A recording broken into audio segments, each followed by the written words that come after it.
watching 11 Alive Morning News. 11 minutes of nonstop news starts now. Our time now is 6:47. For the next 11 minutes, we'll bring you everything you need to know. Here's what we're following this morning. People across the country are waiting to see what will play out in a Fulton County courtroom today.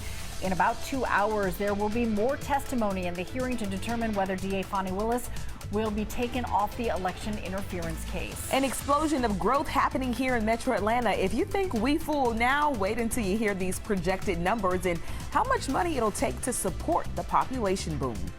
Clouds are in place already and temperatures are starting off in the 40s. We'll be mild this afternoon, but then some colder air is coming our way. I'll let you know when it will arrive coming up. 575 trying to recover from police activity in a wreck on 575 southbound right before Bells Ferry. But as you can see, a live look, it's getting pretty rough out of Holly Springs. We kick off your 11 minutes of nonstop news with the Fulton County District Attorney, Fani Willis. She will be back on the stand this morning to testify. A judge calling the hearing to decide whether he'll disqualify her from the Trump election interference case. 11 Alive's Ariana Maniz is live this morning with the preview. DA Fani Willis, we saw she spent much of her time on the witness stand detailing her relationship with Special Prosecutor Nathan Wade, pushing back continuously at what she described as lies. Take a listen. Has he ever visited you at the place you laid your head? So let's be clear, because you lied in this. Let me tell you which one you lied in. Right here. I think you lied right here. No. This is the truth, Judge. And it is a lie. It is a lie. Ms. Willis? Mr. Sena, thank you. We're going to take 5 minutes. You're confused. You think I'm on trial. These people are on trial for trying to steal an election in 2020. I'm not on trial.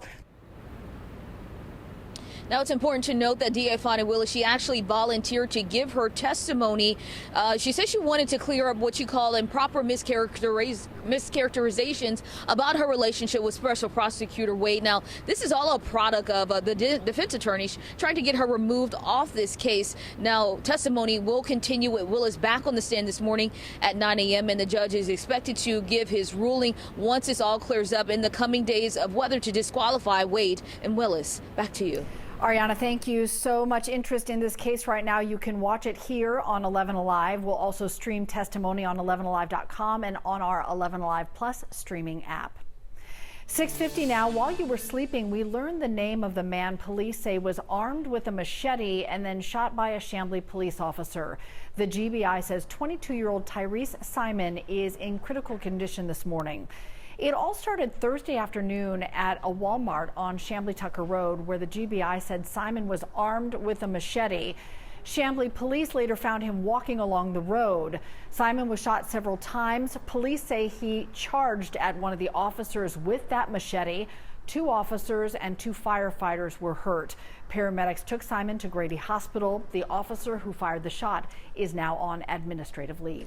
A live look at Hartsfield-Jackson International Airport this morning. That's where officials are considering restrictions on who is allowed inside the terminal and when. Atlanta City Council will vote on the proposal expanding those restricted hours to 24/7. The Transportation Committee voted unanimously to approve it on Thursday. Now, here is where it all comes from. In 2018, the airport changed its hours, restricting access between 11 p.m. and 4:30 a.m. Leaders cited safety concerns, so during this time, they only allow ticket holders, people who are meeting or assisting ticket holders, and authorized personnel. This morning, the Atlanta Braves are gearing up for another big day of workouts and, of course, a big focus early, how to avoid early postseason exits. The GM says he's real happy with the team starting off spring training. Coming up on today on 11 Alive News, our Maria Martin will be live from Northport on day 2 of those workouts. And that was a look at your top headlines this morning. Chelsea getting ready for a day ahead of that cool down. Yes, indeed. The clouds are in place already. They'll get thicker as we head through the afternoon. Notice no rain coming out of these clouds at all. We're not worried about that at all. It's just going to be a great day for us. We had beautiful skies, crystal clear skies yesterday, day before that. So we're saying goodbye to that, at least for temporarily. Temperatures are running in the 40s thanks to the extra clouds that we have out there right now. 52 degrees, the warm spot in Atlanta. 33, the cool spot up towards Blairsville. You got 39 degrees in Dalton, 43 over toward Rome, 47 degrees in Athens, 41 in Carrollton and down toward LaGrange as well. Light jacket is all you're going to need today because we're starting off in the 40s and temperatures will heat up into the 60s for highs today. Yesterday we hit 69 degrees. That was nice. nice. 66 will be our afternoon high today. Not much in the way of sunshine. You may get a sliver or two of it. That'll be it. But that's still mild for us this time of year. Our average should be in the mid-50s. So we're doing good, doing good as far as the drought goes as well. We have no drought in the state of Georgia. This yellow area that you see up there to the north is just an area of abnormally dry conditions. But even with some rain coming in tonight, that's going to help us out there. We should be around 7 inches this time of year. We're above that, closer to 10. So that puts us of a surplus closer to 3 inches for the year so far. So we're trending in the right direction. And it seems like almost every weekend, right, there's a chance for some showers coming in. It looks like it's going to be that way next weekend as well. Much of the week dry, and then into the weekend is where we see those showers. All right, look at the clouds in place and the rain down here to the south. A couple features we're watching. A front that's draped just to the north of us now. This will retreat back to the north as a warm front thanks to high pressure down here to the south. The one that's going to bring us the rain is still off the map here. That will be moving in from the west. We'll bring in rain. We'll increase our wind speeds behind the front for Saturday, and also colder air will begin to evac or push its way into our forecast area. We'll be mild this afternoon. We'll get that mild air in, again 66 for the high temperature, but here comes that front, and as it moves through the area, that's when that colder air will start to push right on in. In fact, starting off Sunday morning, temperatures will be right around the freezing mark, even in the metro area, some 20s in the outlying areas, and then we'll see that temperature stay cool but begin to warm up as we head into next week.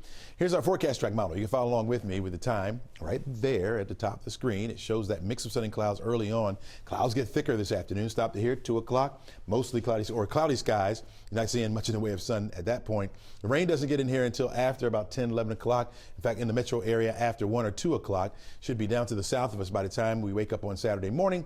And then we'll see a mix of sun and clouds for the rest of the day. Again, a bit breezy out there and cool, and then we'll finally get the sunshine back in here on Sunday, but still on the cool side. I'm going to show you how cool it will be in the 7-day outlook in just a few. Right now, let's go over to Crash Clark with a look at the roads. All right, Jesse, it hasn't been a catastrophic rush hour. We are seeing some brake lights, though, as folks try to make their way down 575. We had 2 separate problems. We had police activity on 575 South near Bells Ferry, and then a wreck right behind that on 575 South, closer to Highway 92. So that's why we're seeing some of those brake lights for our friends coming in from Holly Springs down towards Woodstock. I don't think you need to try any alternates like Bells Ferry or anything. I think you're going to be in fine shape. Just tack on a couple extra minutes. The I-20's starting to fill up. Pretty standard stuff, whether you're in from the east or the west. Nothing out of the norm. And, of course, 85 out of Gwinnett County southbound, tapping the brakes around Pleasant Hill as you make your way through Norcross. And there's a good shot showing the downtown connector at the Grady Curve. Crowded at best. That's not bad. We'll take it. Thank you, Crash. I am Liza Lucas, and starting this morning, Hyundai owners will be able to get some anti-theft protection installed in their cars. Now, we have previously told you about the nationwide Kia Boys trend, where Kia and Hyundai vehicles are stolen and vulnerable to those thefts. The latest stats from Atlanta police show nearly 1,800 Kia and Hyundai vehicles stolen in 2023. APD telling us that 93% of those vehicles were recovered, but they say the thefts lead to other problems. Almost 200 vehicles had firearms in them when they were stolen. These vehicles are being taken for crimes of opportunity. They're being utilized to go commit more crimes. Leading the upgrades are those from 2011 to 2021 with a key turn ignition. Police at Hyundai are hosting the anti-theft mobile installation at Greenbrier Mall today from 8 this morning until 6 tonight. The event also continues throughout the weekend. Aisha. Liza, thank you. This morning we are getting a deeper look at Atlanta's expected population boom coming in 2050. We told you Thursday that the population will grow to 8 million by then. That is an increase of 1.8 million from the 2020 census. The Atlanta Regional Commission says there will be major growth among the Hispanic and Latino population. The projections are released every 4 years to direct transportation and infrastructure investments. With this latest plan, though, the board estimates $168 billion will be needed all across the metro to accommodate the growth.